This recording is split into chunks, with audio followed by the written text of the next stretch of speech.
Since November 2025, China and Japan have been locked in a diplomatic crisis over statements from Japan's Prime Minister Sanae Takaichi, which suggested that Japan may intervene on Taiwan's behalf if China launched an attack. Without doubt, the most serious diplomatic clash between China and Japan. China and Japan have become locked in a diplomatic standoff that threatens to derail trade between Asia's two largest economies. China has deployed scores of naval vessels across East Asian waters in its largest ever maritime show of force as a diplomatic spat with Japan over Taiwan thickens.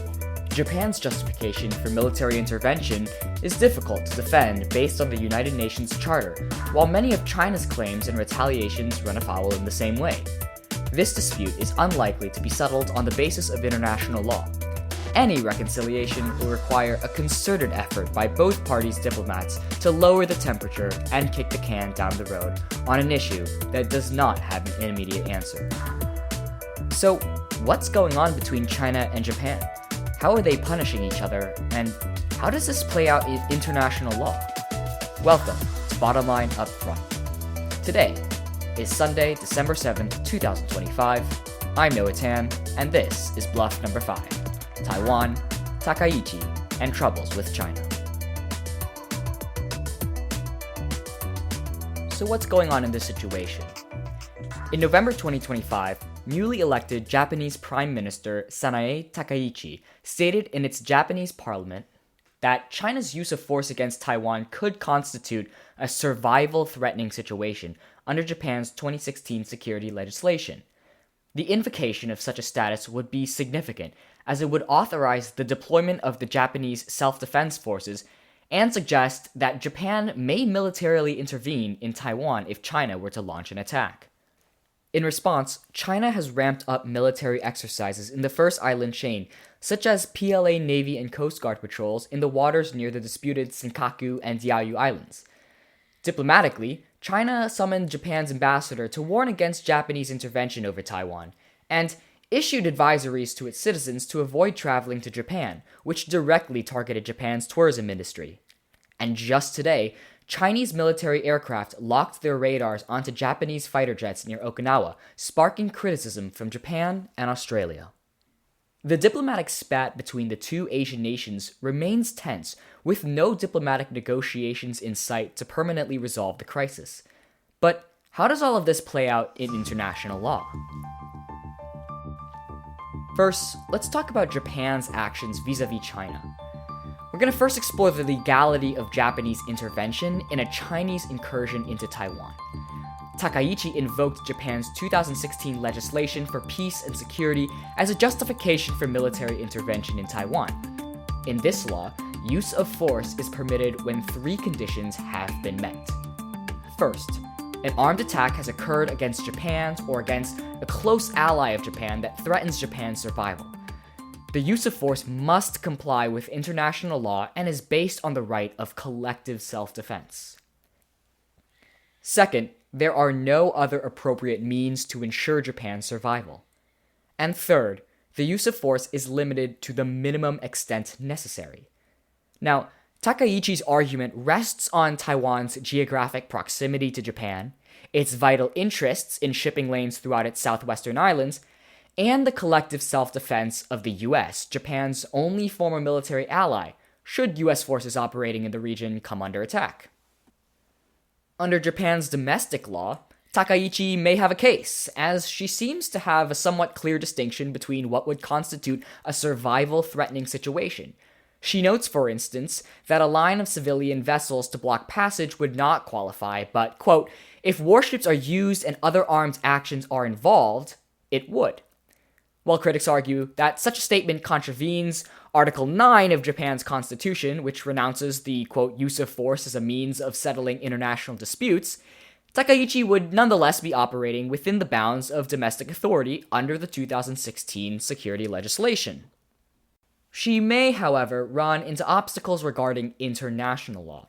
The key authorization for use of force rests on the Collective Self-Defense Clause in Article 51 of the UN Charter, which states that, quote, nothing in the present charter shall impair the inherent right of individuals or collective self-defense if an armed attack occurs against a member of the United Nations until the Security Council has taken measures necessary to maintain international peace and security. Now, to invoke collective self-defense, the victim state must be, well, a state, or more precisely, a state as defined by membership in the United Nations. As the UN does not officially recognize Taiwan as a member state, the UN Security Council can neither authorize Japan to engage militarily in Taiwan, nor can Taipei request military support from Japan. As a workaround, Japan may argue that it is not invoking collective self-defense as a matter of protecting Taiwan, but rather supporting the US in its support of Taiwan. Even so, a series of equally unlikely scenarios would need to transpire. The US would need to invoke its Taiwan Relations Act of 1979 to provide Taiwan with support, even militarily, in fact, but the US would still run into the issue of Taiwan as an unrecognized state by the UN. Finally, alternative justifications for military interventions would need to meet an extremely high bar. Japan could argue that it is invoking humanitarian intervention to prevent the subjugation and oppression of the Taiwanese people. Yet there is no universal acceptance of this as a matter of customary international law, and China would certainly veto this if brought before the Security Council. Japan could also claim that an attack against Taiwan would essentially amount to a direct attack against Japan because of its vital interests in Taiwan's semiconductor industry and extensive trade relations. This argument is also dubious, as the threshold for such a defense is extremely high and certainly does not meet the standard for the Caroline test, which is commonly used to determine the appropriateness of anticipatory self-defense. So, let's now turn to China's actions vis-a-vis Japan. First off, China makes the claim that Japan must restore Taiwan's control to China. Beijing claims that Japan recognizes the One China policy, which states that Taiwan is an unalienable part of China. This stance is based on two major declarations, the Cairo Declaration and the Potsdam Declaration. In 1943, the US, UK, and China outlined the terms for Japan's defeat in World War II, known as the Cairo Declaration. Specifically, it notes that, quote, Japan shall be stripped of all the islands in the Pacific which she has seized or occupied since the beginning of the First World War. In 1914, and that all the territories Japan has stolen from the Chinese, such as Manchuria, Formosa, and the Pescadores, shall be restored to the Republic of China, end quote. In 1945, the US, UK, and China further concretized the terms for Japan's surrender in the Potsdam Declaration. Most notably, it states that, quote, the terms of the Cairo Declaration shall be carried out, and Japanese sovereignty shall be limited to the islands of Honshu, Hokkaido, Kyushu, Shikoku, and such minor islands as we determined, end quote. As Formosa is present-day Taiwan, Beijing argues that these two declarations have full legal effects under international law, meaning that Japan formally ceded Taiwan back to China following the end of World War II. Meanwhile, critics of this interpretation, such as Taiwan, argue that these declarations were not treaties, but rather non-binding political statements. In international law, political statements do not carry a legal obligation. Taiwan instead claims that, while Japan did renounce its claim over Taiwan in the Potsdam Declaration, it never transferred sovereignty over to China. In addition, Japan claims that the 1951 Treaty of San Francisco, a subsequent legally binding agreement, deliberately omits the designation of any recipient of Taiwan. Chapter 2, Article 2, subsection B, states that, quote, Japan renounces all right, title, and claim to Formosa, also known as Taiwan, and the Pescadores. Japan maintains that the final legally binding agreement deliberately left Taiwan's status undetermined. So, who is right? Well, if we could all agree to one interpretation, we wouldn't be in this mess today. But in an attempt to break it down, let's analyze what both sides might bring to the table. The defense of Japan's interpretation lies primarily in the chapeau or provisionary language of the text in the Cairo Declaration. Specifically, the introductory statement reads, "The three great allies expressed their resolve." Now, typically, the words "expressed their resolve" does not describe an intent for a document to be legally binding, and it was superseded by later treaties. For China's part, the context and effect of the declaration may tell a more complicated story. The Potsdam Declaration accepted the terms of the Cairo Declaration. Given that these agreements were concluded in the context of Japan's defeat, some scholars argue that its unconditional surrender constitutes a binding acceptance of the Potsdam provisions, while other scholars still assert that no agreement under duress or capitulation can be considered legally binding. Now, Beijing's claim to Taiwan rests upon which interpretation wins out. Let's now turn to economic sanctions. China has imposed a tourism and seafood ban on Japan in retaliation. Is that legal? The World Trade Organization, under the General Agreement on Tariffs and Trade, provides Japan with its strongest case against Beijing.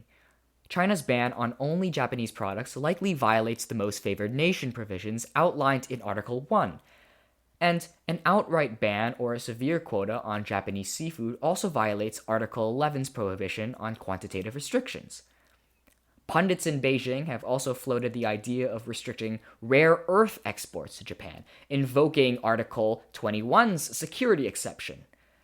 But aside from the legality of action, it may practically backfire as Japan uses these rare earths to produce high-tech machinery, electronics, and semiconductors, which it ships back to China. Finally, let's talk about Chinese military exercises off the coast of Japan. The vast majority of nautical exercises have occurred in Japan's exclusive economic zone, or in international waters. The mass deployment of its naval and coast guard vessels in these waters are generally legal under the Freedom of Navigation Clause in the UN Convention on the Law of the Sea.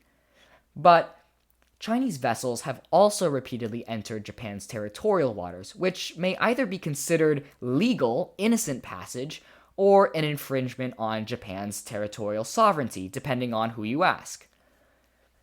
China has also ramped up its live-fire military drills and mock attacks in the Yellow Sea and Western Pacific. Under the same law of the sea, these drills are also generally legal, but they must be conducted with due regard to other states' rights and interests under Article 87. Finally, regarding the radar locking onto Japanese aircrafts, it's legally ambiguous. While it is legal for aircraft to operate in international airspace, locking a fire control radar could be interpreted as a threat to use force, which violates Article 2, subsection 4 of the UN Charter. Okay, so clearly the diplomatic crisis between China and Japan does not find a clear resolution in international law. In my view, many of these issues outlined above may end up being a fait accompli, or from a realist perspective, a disagreement solved by power and those who can effectively wield it. Both sides have their claims and their respective legal justifications, but it arguably won't matter in the end. What will matter may just be whether the leaders of each party choose diplomacy or destruction. This has been Bottom Line Up Front. Bottom Line Up Front is written entirely outside of Noah's professional capacity. His views are not necessarily representative of the Carnegie Endowment for International Peace or Stanford University. Noah declares no conflicts of interest. All errors are his own. Thanks for listening.